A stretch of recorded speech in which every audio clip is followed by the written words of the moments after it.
Olá, tudo jóia? Estamos aqui para mais um episódio de podcast e hoje nós vamos falar com um convidado especial, que é o Antônio Gilberto. Primeiro, vou apresentar aqui minha sócia, Priscila Correale. Olá, boa tarde. Estamos aqui então para conversar com o Antônio Gilberto, pedir para ele entrar. Antônio Gilberto, se você está disponível aí para entrar? Maravilha. Olá, boa tarde, tudo jóia? Olá, Daniela. Tudo Tudo bem, bem, graças a Gilberto? Deus. Olá, Priscila. Tudo Tudo certinho. bem? Obrigado Tudo aí pelo jóia. convite de Nós estar que aqui com agradecemos. vocês.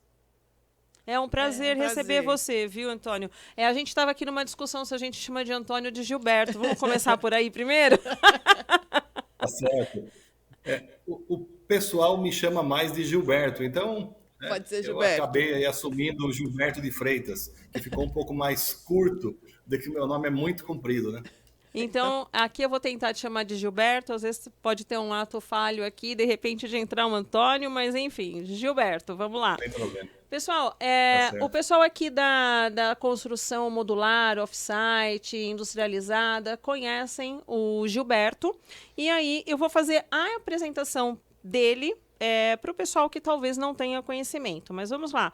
O Gilberto, ele é diretor-geral do ITE, que é o Instituto de Tecnologia de Industrialização das Edificações, e também diretor da Faculdade de Inteligência Multiconstrutiva. Ele é um cara polivalente. Ele é autor de um livro digital sobre off-site, a inteligência multiconstrutiva, é um co-idealizador da Expo Construção Off-site, também é fundador da Abicom. Enfim, e depois desse episódio, a gente vai falar ainda sobre mais uma frente, que é uma pesquisa que ele esteve à frente, que ele desenvolveu. Nesse momento, nesse episódio, nós vamos falar sobre a escassez de mão de obra no mercado de construção civil e como o Gilberto visualiza como a construção industrializada e off-site pode contribuir com a diminuição dessa escassez, não é isso, Gilberto? Esse é um tema que está em alta. O pessoal tem falado bastante aí, quem trabalha com a construção tradicional, da dificuldade de operários na construção civil. Acho que, em primeiro lugar, a questão da mão de obra tem sido um problema em todos os setores. Não é uma exclusividade da Verdade, construção civil. verdade. Então, todos os empresários têm reclamado desse fenômeno da dificuldade de contratação de mão de obra. Mas eu vou me atentar aqui ao contexto da construção civil em geral. Em primeiro lugar, a gente precisa analisar o seguinte fenômeno. Nos anos 70 e nos anos 80, o Brasil era um país majoritariamente de população jovem. Nós tínhamos uma pirâmide, né, populacional, onde a base de jovens era muito grande. Nós estamos vivendo um fenômeno agora, onde em 2037, segundo as projeções do IBGE, nós teremos uma predominância de população acima dos 40 anos, ou seja, acima de meia idade. Então, o Brasil se tornará um país com mais idosos, digamos assim. Então, esse já é um fenômeno que está ocorrendo nacional. Quando a gente olha também para a taxa de fertilidade, de fecundidade dos brasileiros, nós estamos tendo uma redução populacional. A gente saiu daquela média de 6 filhos dos anos 40, agora para uma média de um filho por casal, o que é um indicador de que a nossa população ela vai entrar num ciclo agora de redução populacional, se não tivermos fenômenos, obviamente, migratórios ou de mudança de cultura. Um terceiro aspecto que precisa ser agregado à questão dos jovens é que nós temos tido uma progressão acentuada do que chamamos da geração neném. São os jovens que não trabalham e não estudam. Num estudo recente, o Brasil ficou em segundo lugar entre os países industrializados, perdendo para a África do Sul, mas em números absolutos isso é significativo. Nós atualmente estamos quase com 25% dos jovens entre 15 e 29 anos na condição de não trabalhar e não estudar. Ou seja, são quase de cada 4 jovens brasileiros, quase um deles, né, quase um, não trabalha e não estuda. Então, esse é um fenômeno também que colabora para a falta de mão de obra. Então, nós estamos entrando no século XXI e, de repente, estamos lidando com os jovens também, com uma mentalidade do século XX. Então, entendo aí que há um choque de cultura de uma sociedade industrial para uma sociedade de serviço, para uma sociedade que valoriza mais a qualidade de vida e o tempo. Então, nós estamos passando por um fenômeno de transformação que já foi batizado por Zygmunt Bauman de modernidade líquida, que é um interregno, é uma transição de uma economia para outra, e nós estamos um pouco perdidos quanto a isso, é verdade, e os empresários têm suas contas para pagar, né? Tem que lidar com os problemas da realidade momentânea, eles estão recorrendo às vezes até a contratar um pessoal já de meia idade para suprir essa dificuldade com os jovens. Então, esse é um fenômeno geral. Quando a gente olha no Brasil para a questão da construção civil em específico, a média do trabalhador da construção civil está em 41 anos. É uma média elevada. É muito diferente daquela média dos anos 70 e dos anos 80, que era abaixo dos 30 anos. E estamos tendo um acréscimo de um ano a cada ano, o que demonstra que a escola do pedreiro, a escola do ajudante de obras, ela está fechada. Então, nós não estamos tendo a inserção de pessoas para esse mercado. Fruto disso também é a condição de trabalho na construção civil. Então, a gente não pode simplesmente deixar de falar dessa questão que é o trabalho pesado da construção civil, que envolve aí uma tarefa árdua. Então, isso, com certeza, com outras opções que tem hoje na sociedade, as atividades da construção civil, elas são desestimulantes para que as pessoas as procurem.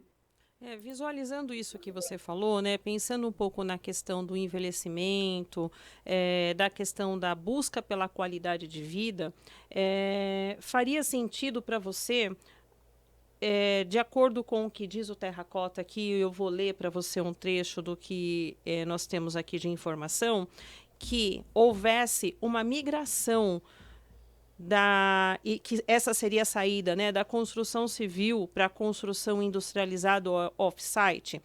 Por quê? Automaticamente, quando você tem um envelhecimento e você não tem mão de obra qualificada para uma construção tradicional, automaticamente você acaba industrializando. Porém, a minha dúvida é, ao fato de industrializar, você também vai ter necessidade dessa mão de obra qualificada para o processo de industrialização e também o trabalho em campo? Essa é uma pergunta também bastante complexa, porque a gente precisa pensar da seguinte maneira. O pessoal costuma dizer que o trabalho na construção civil é um trabalho artesanal. Eu gosto sempre de destacar que cabe uma vírgula nisso. Há menos de 150 anos atrás, 80% de tudo que era feito na construção brasileira era feito por mão de obra escrava. Então, existe uma forte relação das tarefas de construção tradicional com povos escravizados. Isso vem desde a Mesopotâmia, vem desde a Babilônia. Numa questão sociocultural.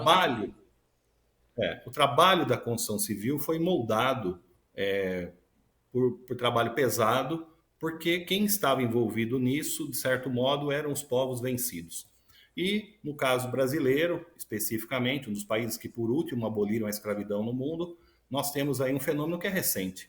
Então, quando a construção civil brasileira começou a avançar no pós-abolição da escravidão, a gente tem o fenômeno, sim, da incorporação de operários europeus, de operários que tinham mais qualificação, mas que faziam tarefas realmente de maior valor agregado. O serviço bruto sempre foi considerado para tal da mão de obra barata. Então a gente trocou a mão de obra gratuita pela mão de obra barata. Isso está diretamente relacionado com a construção civil.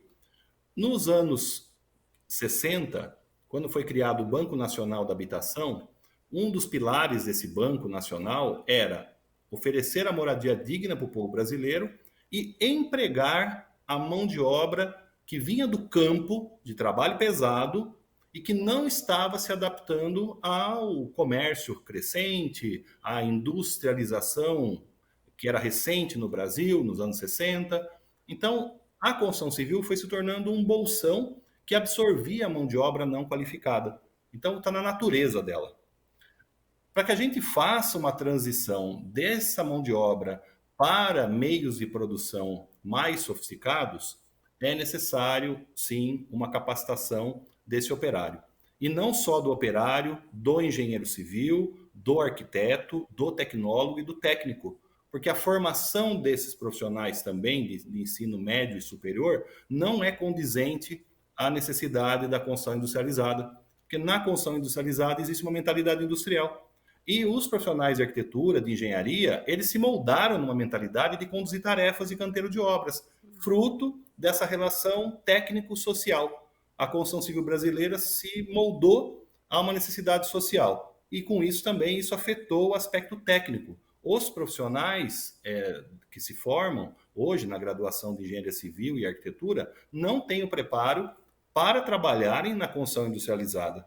E por conta disso, inclusive, que o ITIE tem um programa educacional específico para esse pessoal fazer uma transição de carreira. Então, esse é um aspecto que tem que ficar bem claro. O segundo aspecto que pode ser destacado, né, nessa questão é que nós estamos já vivendo uma quarta revolução industrial.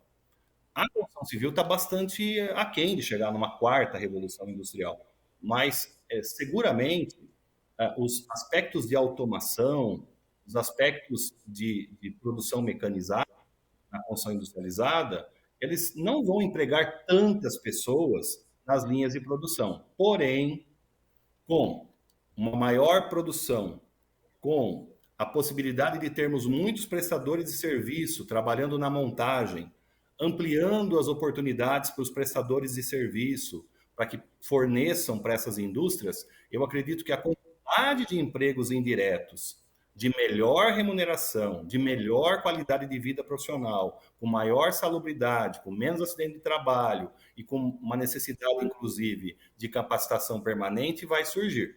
Então, esse é um mercado emergente. Desculpa, Gilberto, vai acabar automaticamente elevando como um todo, né? Então, você está falando desde a questão sociocultural relacionada também à educação, né? Que vem desde a parte da questão dos estudantes, como você falou, dos engenheiros, dos arquitetos, da base também, onde a gente fala de um ensinamento de pai para filho antigamente, quando eram os pedreiros e tudo mais, e hoje em dia, sim, ou mesmo num futuro breve, essa migração, né, para uma forma mais tecnológica de construir, onde você precisa de outros tipos e não só o mão na massa, né? Não só o projeto, não só a mão na massa, mas uma série de fatores que envolvem para que aquilo aconteça, que seria uma cadeia, que é o que você está dizendo, né? E até novas profissões, né, Gilberto? Vão surgir novas profissões, porque a construção civil hoje ela tem aqueles cargos específicos. Com industrializado off-site vai ter uma gama muito maior. Essa colocação sua, Priscila, é muito boa, porque inclusive nós cunhamos um termo, que é o termo fabricante de edificações e componentes. Tenho certeza que o público nunca ouviu essa terminologia e esse podcast de vocês me dá a oportunidade, né, de levar isso ao público. O fabricante de edificações e componentes, ele não é uma construtora, ele não é um fabricante de materiais, ele é um novo player, ele é um novo agente econômico, que o ITIE classifica dessa forma, e é justamente o indutor de inserir tecnologia no mercado. É o agente de tecnologia. Eu não consigo ver esse agente hoje como uma fábrica com centenas de operários na linha de produção. Isso já foi assim no Brasil nos anos 80, mas a indústria em si, na linha de produção, ela tem ocupado cada vez menos. Mas, por outro lado, ela tem gerado novas profissões, tem gerado um setor de serviço e de suporte para a indústria que emprega massivamente. Então, assim, na produção, que inclusive é um grande gargalo do Brasil, o Brasil, dentro de estudos internacionais, é um dos países que está estagnado na produtividade da construção civil há 20 anos. E não precisamos de um estudo internacional para saber que se nós pegarmos um pedreiro e um ajudante para fazer 1 metro quadrado de parede de alvenaria hoje e de 20 anos atrás, o tempo de produção é o mesmo. Ou seja, não houve inserção de tecnologia que fosse suficiente para aumentar a produtividade. E produtividade está diretamente relacionado com o rendimento do operário. Porque se ele produz, né, a mesma quantidade e os custos todos aumentam, ele acaba tendo uma perda de capacidade de renda acentuada, que é mais um dos fatores dos quais leva o pessoal a não ter interesse na construção civil. E não tendo essa mão de obra, né, com escassez dessa mão de obra, esse custo de mão de obra cada vez mais vai ser mais alto, né? E eu acho que aí é onde as construções industrializadas, off-site, que todo mundo ainda questiona a questão do custo, embora você tenha o ganho de prazo, de um monte de coisa, mas ela vai ficando muito próxima, né? Olha, também a gente precisa desmistificar um pouco essa questão. O mercado de construção industrializada, ele tem diversos segmentos. Quando a gente olha, por exemplo, para habitação de interesse social, quando a gente olha para empresas que industrializaram a produção e escalaram, o custo de produção deles é inferior ao custo de produção das maiores construtoras do país. Então, a construção industrializada, ela, em termos de custo, hein? Não estou falando de preço de venda. Preço de venda, cada um determina em função do mercado possível. Mas de custo, eu garanto para você que o custo de produção em plantas automatizadas e que tem uma escala de produção, ou seja, tem uma demanda recorrente, o custo de produção é inferior ao custo de qualquer construtora que está no canteiro de obras. É interessante porque tem uma outra informação aqui também nesse texto do Terracota, onde eu vou ler aqui para você, que ele fala assim: a verdade é que veremos nos próximos anos o custo de construir de forma off-site igualar aos métodos tradicionais. Mas não por uma queda... só finalizando aqui, só para você entender o raciocínio que eles falaram, ó, mas não por uma queda do valor do metro quadrado das soluções alternativas, e sim pelo encarecimento da forma manual de se construir. E vai ficar mais caro construir de forma manual por conta de você não ter mão de obra. Aí ela vai custar mais caro, exatamente. Né? Você concorda com isso, Gilberto? Eu acho interessante, o pessoal da Terracota faz um trabalho sério, mas também é uma afirmação genérica, né? Então, vamos pensar talvez no mercado que eles estão mirando, a classe média. Muito que é produzido para a classe média, às vezes é feito com uma mão de obra trabalhando por diária, não é um trabalho que o pessoal consegue, inclusive, apurar com clareza. Por questão de produtividade, né? E custo, né? E não é novidade, né, Daniela? Não é novidade, né, Daniela e Priscila, que muita coisa que é produzido na construção civil nessa área com mão de obra informal. Que informal. Tem então, a informalidade os custos do mercado. Ocultos, tem informalidade, o pessoal trabalhando sem nota. Então, quando você começa a comparar com um mercado que está regular, que tem uma indústria, que fatura, então esse é um campo ainda a ser desenvolvido. Sim. Eu acredito firmemente que esse mercado da classe média, ele vai começar cada vez mais a ser atendido pela construção industrializada. Nós vamos começar a ver aí, como já é percebido no mercado, o surgimento das tais casas de catálogo, onde o consumidor tem algumas possibilidades de compra, com algum grau de customização, e isso vai levar, sim, ao barateamento do custo de produção e, eventualmente, tornar isso cada vez mais acessível. Porém, já tem consumidor que sabe fazer bem a distinção de preço e valor e já tem adotado a construção industrializada pelos benefícios associados, de ser mais rápido, de você poder ter uma assertividade no orçamento e no prazo de entrega, de você ter uma garantia maior de qualidade, o benefício de você não ter que tocar uma obra, que não é todo mundo que tem tempo nem paciência para isso. Então, já existe uma quantidade crescente, já tem uma demanda reprimida, inclusive, eu diria, para esse mercado da classe média, ele é um grande oceano azul a ser desbravado. Muito bom. A gente já está quase na nossa fase final. A gente vai voltar com o Gilberto num próximo episódio. Continuaremos falando de off-site, construção industrializada. O Gilberto vai trazer alguns dados da pesquisa, né, Dani? Exato. E então é isso. Vamos falar. É isso. Então, até daqui a pouco. Pessoal, continue Obrigada, com a gente Gilberto. aqui. Obrigada, Gilberto. Obrigado a vocês.